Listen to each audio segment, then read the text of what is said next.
Quel plaisir de vous retrouver les amis. Après 4 mois d'absence, je reviens sur YouTube afin de faire une nouvelle vidéo sur la coxarthrose. Mais avant d'aller plus loin, je veux vous parler de quelques actualités en ce qui me concerne. Pendant ces 4 mois, j'ai travaillé sur un projet de formation 100% en ligne que vous allez pouvoir retrouver sur le lien qui est en description de cette vidéo. Dans ces formations, j'aborde l'épaule gelée qui est une condition très douloureuse qui ne permet pas à la personne de bouger correctement son bras. J'ai également mis en place une formation complète pour avoir un dos en béton, pour renforcer son dos que ce soit en extension ou en flexion selon sa douleur.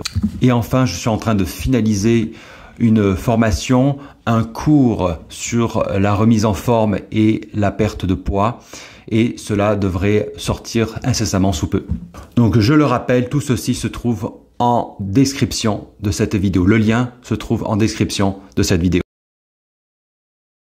Aujourd'hui, je suis ravi de vous présenter une vidéo qui aborde un sujet d'une très grande importance pour de nombreuses personnes. Il s'agit de la coxarthrose ou de l'arthrose de la hanche. Nous allons explorer en profondeur ce qu'est la coxarthrose, comment elle se développe et surtout comment vous pouvez prendre des mesures pour prévenir et gérer cette condition. Alors, que vous ayez 30 ans et plus ou moins, enfin, c'est pas le plus important. En fait, si vous vous souciez de la santé de vos articulations, cette vidéo est conçue spécialement pour vous. Restez avec moi jusqu'à la fin pour tout savoir de cette condition et découvrir comment améliorer votre qualité de vie. Alors, la coxarthrose, c'est un peu comme si les charnières essentielles de vos hanches subissaient l'usure du temps. Ces charnières sont représentées par le cartilage qui entoure la tête fémorale. Imaginez que le cartilage est une protection amortissant les frottements. Et oui, malheureusement, avec le temps, ce cartilage peut s'user, entraînant des douleurs et une perte de fonction. Avec moi, notre ami le squelette avec le bassin. Vous avez ici la hanche, donc la tête fémorale dans la cavité cotyloïde.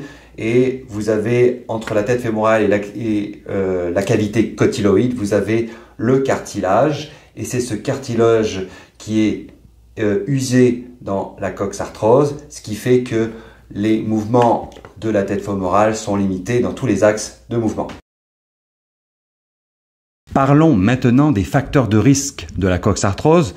Elles sont variées et ont été documentées dans plusieurs études. Les athlètes pratiquant des sports de contact peuvent présenter un risque accru de développer la coxarthrose en raison des impacts répétés sur les hanches. De plus, des recherches également ont montré que les personnes de 30 ans et plus, ainsi que celles en surpoids, doivent être attentives. Le surpoids et la pratique de l'appui unipodal peuvent augmenter la probabilité de développer la coxarthrose. D'où l'idée d'aller voir un spécialiste de la posture. Des investigations scientifiques telles que menées par Grottel et compagnie ont établi une corrélation entre l'obésité et un risque accru de cette affection. Enfin, pour finir, l'aspect génétique ne serait pas à négliger, ainsi que les facteurs environnementaux.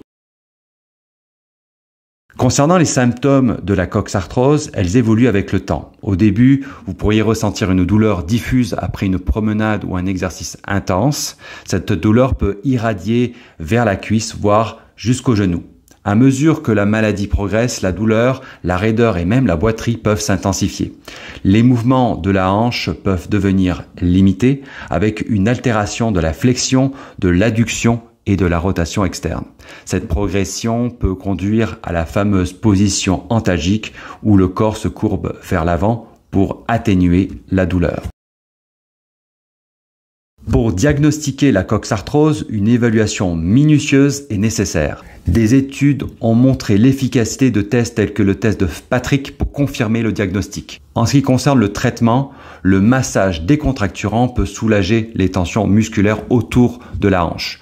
Des études ont souligné les avantages des mobilisations passives et de la chaleur pour améliorer le bien-être des patients atteints de coxarthrose. Le massage décontracturant est une étape clé pour relâcher les tensions musculaires. Le relâchement des points de douleur sur le fémur et sur l'os iliaque peuvent également apporter un soulagement. Les mobilisations passives ainsi que la natation en piscine chaude sont des exercices à envisager. Le chaud, c'est votre ami. Au niveau médical, on peut penser aux injections de cortisone guidées par arthroscopie ou dans les cas les plus graves, on a recours à la prothèse totale de hanche. Pour prévenir la coxarthrose, gardez à l'esprit quelques recommandations importantes. L'hydratation est essentielle, tout comme une alimentation équilibrée. Si vous êtes en surcharge pondérale, envisagez de diminuer votre poids. Évitez les efforts prolongés en favorisant les pauses assises. En ce qui concerne les exercices actifs, retenez ceci. Les exercices de renforcement pelvi-trochanterien sont à envisager pour maintenir la mobilité des hanches. Et ceci est un élément à ne pas négliger si vous voulez prévenir la coxarthrose. Rappelez-vous, votre santé est une priorité. Si vous avez des questions, partagez-les dans les commentaires ci-dessous. N'oubliez pas de vous abonner, de liker cette chaîne, cette page. Pour plus de conseils santé et bien-être, prenez soin de vous. C'était Florian de Masokin et je vous dis à très bientôt.